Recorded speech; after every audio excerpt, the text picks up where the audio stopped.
ามไหมว่าเอ้ยนี่เราเป็นผู้หญิงจริงๆหรอเป็นคำถามที่ไม่ดีเลย2 3เคยโดนถามไหมว่าเอ้ยนี่เราเป็นผู้หญิงจริงๆหรอ1 2 3สอง yes ตรงกลางคะมันยังไงคะเรา มันเป็นยังไงพี่ไอ้ก็ตอนเด็กๆค่ะที่สมัยที่เราก็จะชอบโดนบูลลี่นิดหน่อยมันก็จะมีบางคำถามที่มันดูรุนแรงนิดนึงอะไรเงี้ยค่ะว่าแบบอะไรเงี้ยก็จะเป็นคำแซวๆที่ก็ขอไม่พูดเพราะว่ามันก็เซนซิทีฟนิดนึงก็รู้สึกว่ามันก็เป็นคำไม่ค่อยดีที่ไม่จริงๆแล้วไม่ควรมีใครที่จะโดนถามอะไรที่มันแบบนี้ด้วยซ้ำอะไรเงี้ยซึ่งณโมเมนต์นั้นเราก็ไม่ได้ติดตลกแบบนี้ค่ะคือณโมเมนต์นั้นเราก็เสียใจแล้วเราก็รู้สึกว่าทำไมคนเราจะต้องมานั่งจัดคนจากรูปร่างภายนอกหรือจัดคนจากเสียงจัดคนจากเมื่อก่อนเราจะโมโนโทนกว่านี้เราจะอะไรกว่านี้คนก็จะมองอีกแบบนึงซึ่งเรารู้สึกว่าสิ่งนี้เป็นสิ่งที่ไม่ถูกต้องแล้วก็เป็นสิ่งที่ทำร้ายจิตใจดิบๆข้างในของเราซึ่งไม่สนุกตอนนั้นค่ะที่มันเป็นช่วงเด็กๆที่โดนบูลลี่แต่ตอนนี้ก็โอเคก็รับได้ที่ว่าตัวเองเคยโดนเนี่ยค่ะของเกสค่ะเคยเจออะไรยังไงบ้างคะเคยค่ะเกรซเคยไปเที่ยวกับเพื่อนใช่ไหมคะแล้วก็มีคนมาถามเพื่อนของเกรซว่าเกรซอะเป็นผู้หญิงใช่ไหมเจออะไรแบบนี้บ่อยไหมมีครั้งเดียวตอนนั้นใช่ค่ะหนูก็งงมากเพราะว่าตามจริงอ่ะเขายังไม่ได้ยินเสียงเราพูดเลยก็เลยนั่งคิดเหมือนกันว่าเอ๊ะเขาตัดสินจากอะไรเขาดูจากอะไรเลยก็งงเหมือนกันแต่ว่าไม่ได้ไปถามเขาต่อแล้วก็เราไม่ได้คุยกับเขาต่ออีก2 คนไม่เคยเนาะเป็นผู้หญิงตัวเล็กเคยถ้าเคยโดนแบบตลกมากกว่าแบบว่าหนูเป็นคนเสียงต่ำเวลาขำอย่างเงี้ยแล้วคนก็จะแบบเฮ้ยตกใจแบบเนี้ยหนูก็โอ๊ยเปลี่ยนเสียงค่ะคำถามต่อไปค่ะเคยมีคนพูดไหมว่าเราอะไม่น่าเป็นแบบนั้นแบบนี้เลยนะ1 2 3ไล่มาทางนี้บ้างจริงๆหลายเรื่องมากเลยอะแบบคนชอบคิดว่าไม่น่าเป็นคนที่ตลกอะ อย่างพี่ๆหรือว่าเพื่อนๆทุกคนที่อยู่ตรงนี้ก็จะมองว่าถ้าดูใน IG เราจะเป็นคนที่เฟียดมากแต่ว่าจริงๆนิสัยไม่ใช่แบบนั้นเลยอะไรเงี้ยอะไรหลายอย่างเยอะมากก็เลยไม่เข้าใจว่าหน้าตาเรากับนิสัยเรามันดูส่วนทางกันหรอแต่เป็นกับเรื่องอะไรเขาจะคิดว่าเกรซไม่น่าเป็นคนพูดมากเลยนะอะไรเงี้ยแต่ว่าพอรู้จักไปเรื่อยโอเคเกรซเป็นคนพูดมากใช่ไหมคะก็ของพี่ไอก็จะเป็นจริงๆก็มีหลายเรื่องแต่ว่าเรื่องที่เยอะๆก็น่าจะเป็นเรื่องที่ดูเขาเรียกว่าอะไรดูต่างจากลุคข้างนอกหมายความว่าลุคข้างนอกเราจะดูนิ่งๆยิ่งใน IG ก็จะเป็นฟิลคุมโทนหรืออะไรอย่างเงี้ยค่ะแต่ตัวจริงคนก็จะชอบบอกว่าเราเด๋อถ้าเพื่อนรู้ก็จะแบบติ๊งตองหรือว่าเป็นคนที่ไม่ได้ตรงกับข้างนอกที่เป็นอยู่อะไรอย่างเงี้ยซึ่งอันนี้ก็บ่อยอยู่ซึ่งมันก็เป็นฟีดแบ็กที่เรารู้สึกว่าก็ positive นะคะก็เพราะเราเป็นแบบนี้ของเราจริงๆอะไรอย่างพูดเงี้ยเสียง2ไม่น่าเป็นคนพูดเสียง2ไม่น่าเป็นคนพูดเสียงใช่แต่ชอบพูด จริงๆก็ทั่วๆไปค่ะอาจจะแบบว่าดูไม่น่าเรียนอันนั้นไม่น่าชอบกิจกรรมนี้ไม่น่าเรียนวิศวะเลยไม่น่าเรียนวิศวะไม่น่าชอบปีนผาไม่น่าแบบหลายๆอย่างอะค่ะหรือว่าแบบไม่น่าเซนซิทีฟหลายๆอย่างหนูว่ามันก็ทั่วไปที่จะเจอโอเคก็เคยโดนกันหมดเลยเนาะต่อไปนะคะเคยไหมที่เราพยายามทำตัวให้เหมือนคนอื่นเพื่อไม่ให้ถูกมองว่าแตกต่าง1 2 3พยายามฟิตอินแหละค่ะอย่างว่าความชอบบางอย่างการแต่งตัวร้านอาหารที่เลือกอะไรเงี้ยค่ะเพลงที่ฟังบางอย่างเราก็ไม่รู้ตัวค่ะก็น่าจะคล้ายๆกันหมายความว่าพยายามไม่เป็นตัวของตัวเองค่ะคือเราจะรู้ว่าบางทีเราอาจจะ energy ไม่ได้เท่ากับคนบางคนที่เราอยากที่จะไปแฮงเอาท์ด้วยแต่เราก็พยายามในการที่เราจะเป็น energy นั้นซึ่งสมัยเด็กๆทำบ่อยแล้วมันเหนื่อยมากแต่ว่ามันเหนื่อยในที่นี้คือณตอนนั้นเราเด็กเราก็อยากที่จะมีกลุ่มเพื่อนแบบประมาณนี้แต่พอเราโตขึ้นเรากลับรู้สึกว่าการอยู่แบบพอดีกับคนที่มันพอดีกับเรานั่นคือสิ่งที่สำคัญที่สุดค่ะมันเกิดขึ้นตอนเด็กๆตอนที่เราย้ายโรงเรียนจะเข้าใจพอเราเจอเพื่อนกลุ่มใหม่ๆอะค่ะบางทีเขาไม่ได้สนใจเรื่องเดียวกับเราแต่ทั้งกลุ่มอะเขาคุยเรื่องนั้นกันเขาเป็นแบบนั้นเขาแต่งเราก็แบบอยากจะฟิตอินไม่ได้รู้สึกว่าเราอยากเป็นแกะดำก็คือเราอยากให้เขายอมรับเราว่าเราก็เป็นหนึ่งในเขาแล้วก็ไปดูว่าเขาแต่งตัวอะไรเขาชอบอะไรแล้วก็ไปทำกันบ้านมาแล้วแบบวันรุ่งเช้าไปโรงเรียนเราก็จะนี่แต่คือเราเพิ่งไปหาข้อมูลมาเมื่อคืนคล้ายๆกันค่ะ ก็คือแค่อยากจะเข้ากับเพื่อนให้ได้บางทีเพื่อนพูดถึงเรื่องคนอื่นขึ้นมาเราก็ต้องอ๋อ แต่ว่าไม่รู้เรื่องเลย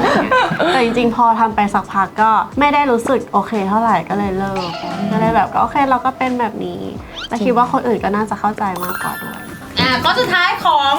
Never Have I Ever ของ Player แล้วนะคะ ข้อที่ 10 ค่ะ ถามว่าเราเคยเขียนไดอารี่หรือเราเคยโพสสเตตัสเป็น only me อ่ะถึงใครบางคนที่เราอ่ะแบบสื่อสารกับเขาอ่ะไม่ได้นะ1 2 3โอ้โหแกนี้ เคยเหมือนกัน ประสบการณ์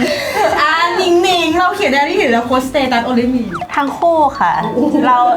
หนูช่วงหนึ่งที่รู้สึกว่าไม่ค่อยอยากเอาความเครียดไปลงที่ใครมาก หนูก็จะใช้การเขียนเอา แล้วพอเขียนแล้วมันรู้สึกดีขึ้น หรือแบบว่าบางครั้งหนูเป็นคนที่คิด2แบบคือเรื่องที่ไม่ดีไม่ค่อยอยากเขียน เพราะว่าเวลาผ่านไปแล้วหนูเป็นคนที่ลืมง่ายมากแล้วถ้าหนูเขียนเรื่องที่ไม่ดีปุ๊บหนูกลับไปอ่านแล้วหนูจะจำได้หนูเลยไม่ชอบเขียนเท่าไหร่หนูจะเขียนแต่เรื่องที่แบบดีๆค่ะ อะไรที่ไม่ดีก็คือลืมหมด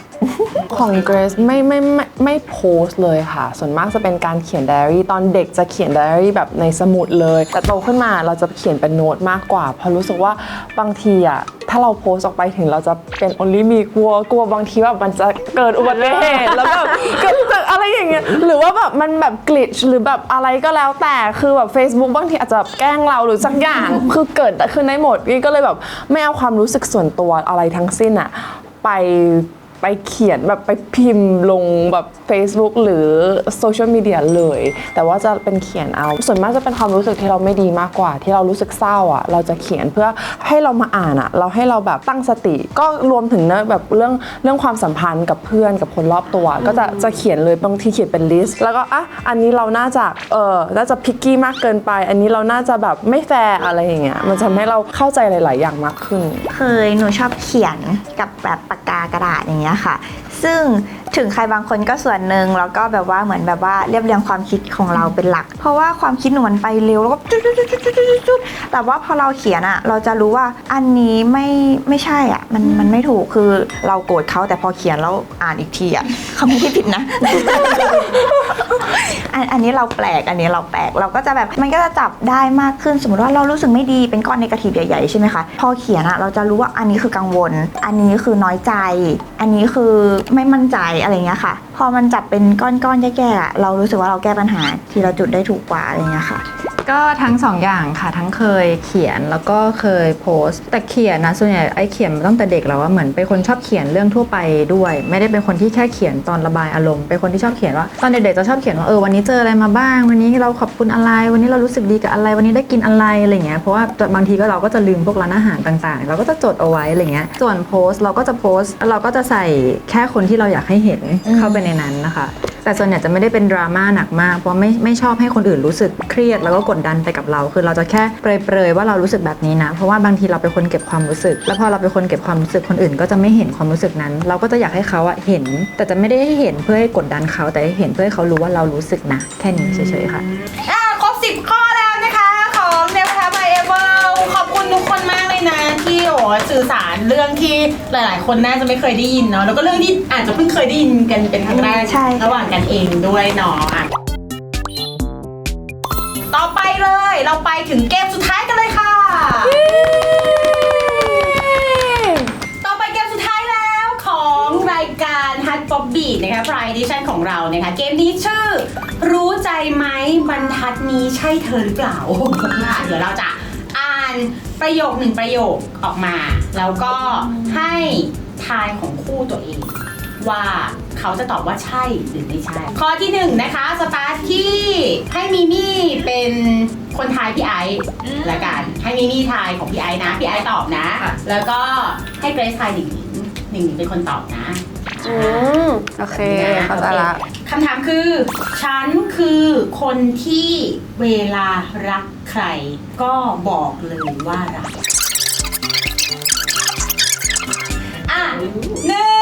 2 3ว้าย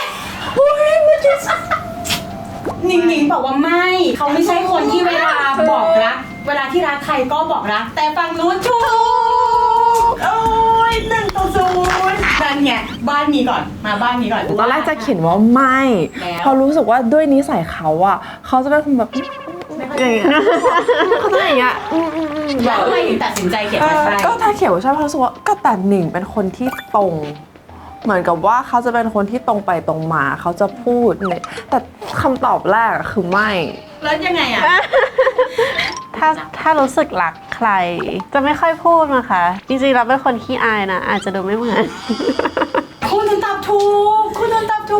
ทำไมถึงเดาว่าเป็น yes ทำไมถึงเดาว่าพี่ไอจะตอบว่าใช่ เพราะว่าอามินาเป็นคนชัดเจนมาก ตอนแรกหนูก็มีคิดว่าหรือเขาจะเป็นแนวหยอดส่งของหรือเปล่า แต่เรารู้สึกว่าแบบไม่พอของเขาน่าจะตรงๆเลย ใช่ค่ะ คือสมัยก่อนเด็กๆ เราจะเป็นคนไม่ค่อยชัดเจนไม่พูด ซึ่งแต่เรารู้พอเราโตขึ้นมาเรารู้สึกว่าการสื่อสารคือสิ่งที่สำคัญที่สุด ชอบให้บอกชอบ ไม่ชอบให้บอกไม่ชอบ รักบอกรัก ไม่รักบอกไม่รัก คือมันง่ายแล้วมันก็ซิมเปิลมากๆ ในการที่เราจะรู้ว่าอีกคนรู้สึกยังไงกับเรา และเรารู้สึกยังไงกับตัวเอง โอเค1-0 เย้ ต่อไปสลับกันนะ ต่อไปข้อต่อไปเป็นเกรซตอบกับมิมี่ตอบเนาะแล้วก็อีก2คนไทยนะคะ อันต่อไปก็คือ ฉันคือคนที่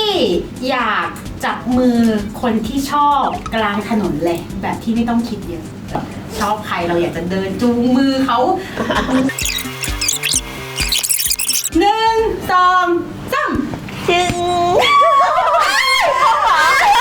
จะลังเลเพราะว่าเธอคิดเยอะ ไม่คุณทายถูกคู่นี้ทายถูก อ้าวไม่เหรอ ไม่หรอทำไมอะเกรซทำไมเราถึงจะไม่เดินจับมือคนที่เราชอบกัน คือหนูแค่รู้สึกว่ากลางถนนเราข้ามถนนอยู่ในที่สาธารณะคือหนูอ่ะเป็นคนที่ไม่ค่อยPDA ในที่สาธารณะเท่าไหร่ไม่ก็คือเป็นตั้งแต่เด็กแล้วคือเวลาเดินไปไหนสมมติว่าคือเราจะค่อนข้างแบบ respect คนรอบข้างอะไรอย่างงี้ด้วยเราจะไม่จับมือจะไม่อย่างนี้ในที่สาธารณะใช่ค่ะ ตั้งแต่รู้จักกันมารู้สึกว่าน่าจะเป็นคนแบบนั้น เป็นคนที่แบบว่าไม่ได้แสดงออกในที่สาธารณะอะ อ่า แต่ถ้าเกิดอยู่ในที่แบบว่า private อาจจะแบบเป็นอีกโหมดหนึ่ง ใช่ค่ะ บ้านหนูโรแมนติกไหม ทำไมพี่ไอถึงเดาว่าเขาน่าจะเป็นคนแบบ คือมี่เป็นคนสวีทประมาณนึง แต่ว่าที่ตอนแรกลังเลเพราะว่า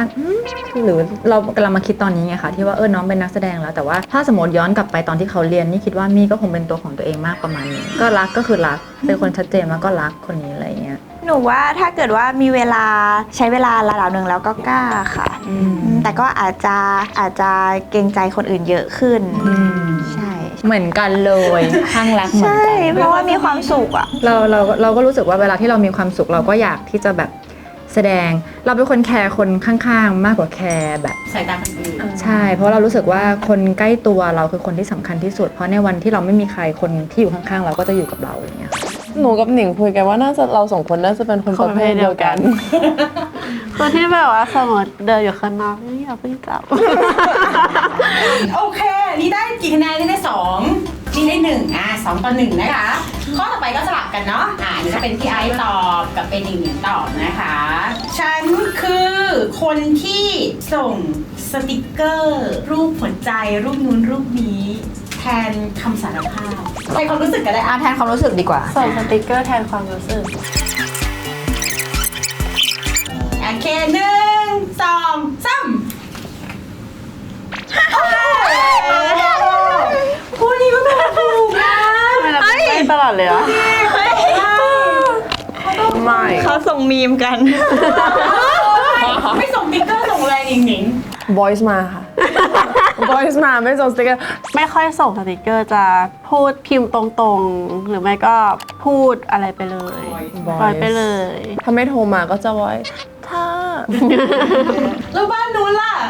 ทำไมมิมี่พี่มีเขาแบบ เขามีสติกเกอร์น่ารักเยอะมากเลยค่ะ สติกเกอร์ซื้อเนี่ยหนูไม่รู้เขาซื้อไปกี่สิบอัน มีสติกเกอร์เกิน 30 ใช่ หนูก็ว่าไม่ซ้ำเลยค่ะ สติกเกอร์กินมุมมาม กินจุ๊บจิ๊บ กินแอบกิน ใช่ มีสติกเกอร์อธิบายอริยาบทให้มันแบบดูน่ารักแล้วก็ซอฟต์ทุกครั้งแบบเลยสติกเกอร์ขอบคุณสติกเกอร์สู้ๆนะสติกเกอร์แบบเหนื่อยไหมสติกเกอร์อะไรอย่างเงี้ยหนูหัวใจหนูก็มีเยอะมากค่ะ หัวใจเล็กหัวใจใหญ่หัวใจโตๆหัวใจมีเยอะมากเลยค่ะ แต่หัวใจมีดวงเดียวนะคะ ว้าย อะไรกันเนี่ย อะไรคะเนี่ย ตอบถูกทั้งคู่บ้านนี้เริ่มจุดอินละเป็น3 ต่อ 2นะคะเดี๋ยวอีกสัก2ข้อดีกว่าอีกสัก2ข้อนะต่อไปข้อต่อไปสลับกันนะเราเป็นเกรซตอบกับเป็นมินี่ตอบนะคะฉันคือคนที่เวลามีใครมองตาเราแล้วยิ้มให้จะทำให้เราใจเต้น 1 2 3 2อะไร เราเย็นที่นี่เราปีทั้งคู่เลย พี่ทั้งคู่ แถวเลยแถวที่เลย อ้าวไม่ยิ้มหรอ แต่ ไม่เต้นหรอ แต่หนูรู้ว่าเขาจะตอบอันนี้ หนูกำลังคิดว่าหนูจะเอาคะแนนหรือหนูจะเอาความจริงใจ เพราะว่าวันแคสติ้งไงคะที่หนูไปเจอเขาแล้วเขามองตาหนูแล้วหนูก็ลืมบทหมดเลย หนูก็เลยคิดว่าเขาน่าจะจับประสบการณ์ตัวเองกับ จ หนู ริงๆไม่ อะ ใช่หรอ ก็ไม่ใช่ทุกคนไม่ใช่ทุกสถานการณ์น้อยซะด้วยซ้ำที่จะเป็นแบบนั้นค่ะ การมองตาเรายิ้มไม่ค่อยส่งผลกับเรา ทำอะไรแล้วส่งผล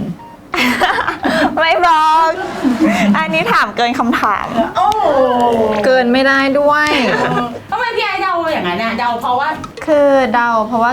น้องดูไม่ค่อยกล้าสบตาเท่าไหร่เวลามอง บ้านนี้ผิดอีกแล้ว ผิด ไม่เดี๋ยวนะใครเมื่อกี้หนิงตอบใช่ไหม หนิงไทย หนิงไทยว่าใช่ เจว่าน่าจะใช่ เพราะว่า เพราะเจเป็นคนสู้ตา ใช่คือหนูเป็นคนสู้ตามเพราะว่าหนูไม่รู้สึก แต่เธอยิ้มแบบ อ๋อคนนี้คิดว่าใช่ เพราะว่าเขามองกลับเลยคิด ใช่ ว่าเขา แบบยิ้มหวานกลับมาก็คิดว่าอ๋อ ใจเต้นแรง ใจเต้นแน่ๆแต่จริงๆคือ ไม่คือเพราะเราไม่เพราะเราเป็นคนที่คือถ้าพูดถึงเรื่องความรักหนูเป็นคนที่ค่อนข้างจะต่างกับบ้านนี้นิดนึงเพราะว่าหนูจะเป็นคนที่ค่อนข้างเย็นชา นิดนึงคือเราไม่ใช่คนสวีทด้วยเนเจอร์ของเราไม่ใช่คนสวีทเรารู้สึกว่าถ้าใครมองตาเราทำให้ใจเต้นหนูว่าเรายิ้มแล้วทำให้ใจเต้นหนูว่าไม่เคย โอ้โหจิตใจแข็งแกร่ง ไม่คืออาจจะดูซีรีส์อะไรอย่างเงี้ยอันนั้นอะคือไม่นับเพราะว่าเราซีรีส์ ต่อไป ไม่นับแต่ถ้าในชีวิตจริงไม่ ฉันคือมนุษย์คลั่งรักที่ไม่เคยอายที่จะรู้สึกมากกว่าหรือมากเกินไป โหยากจัง หนูตอบได้เลย 1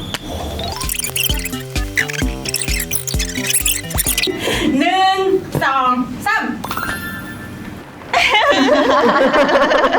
3 บายนี้ก่อนดีกว่าทำไมถึงมั่นใจนะ คิดว่าเขาเป็นคนที่ play safe พอสมควร เขาจะไม่มีทางที่จะรู้สึกมากกว่าอีกคน แล้วอีกคนยังอยู่ตรงเนี้ยเขาไม่มีทาง เขาจะต้อง make sure ว่าจะต้องไปจุดเดียวกัน เพราะไม่งั้นอ่ะเขาจะรู้สึกว่าเขาว่าอยู่ใน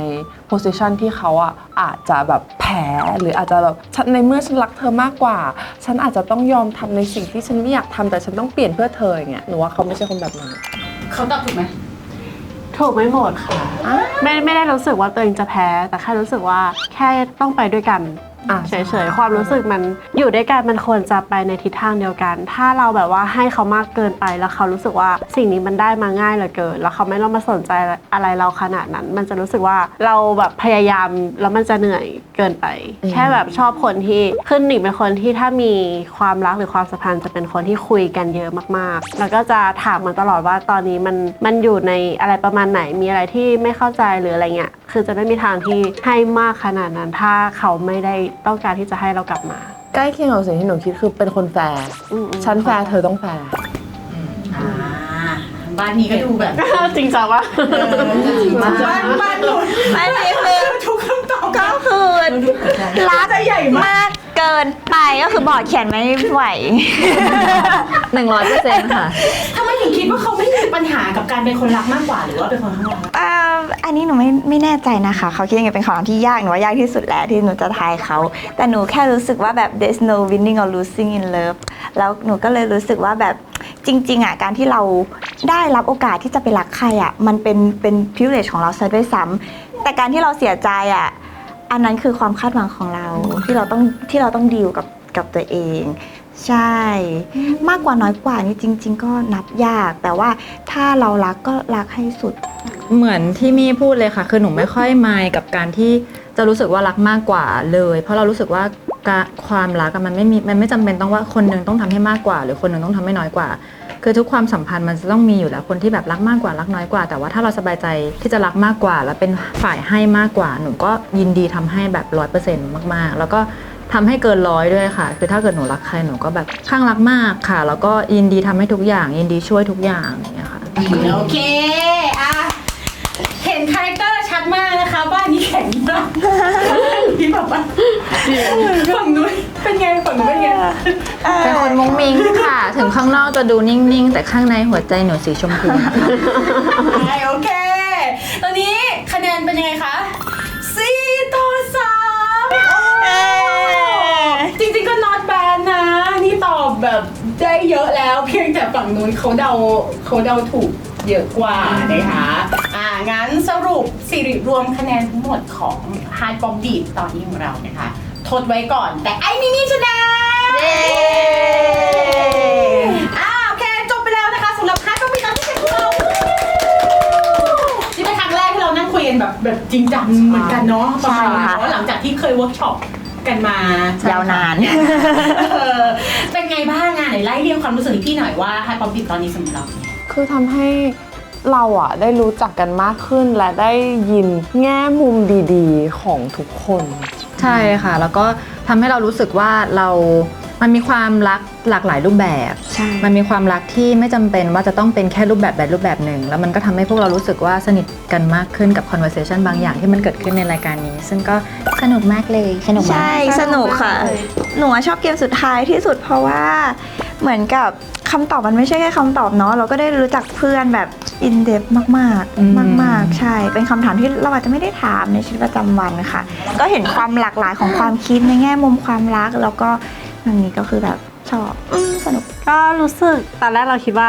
ทุกคนอาจจะคิดประมาณนี้มั้งแต่ว่าจริงๆแล้วมันมีคนอีกหลายรูปแบบมากที่จริงๆ เราไม่ควรไปตัดสินคนอื่น ใช่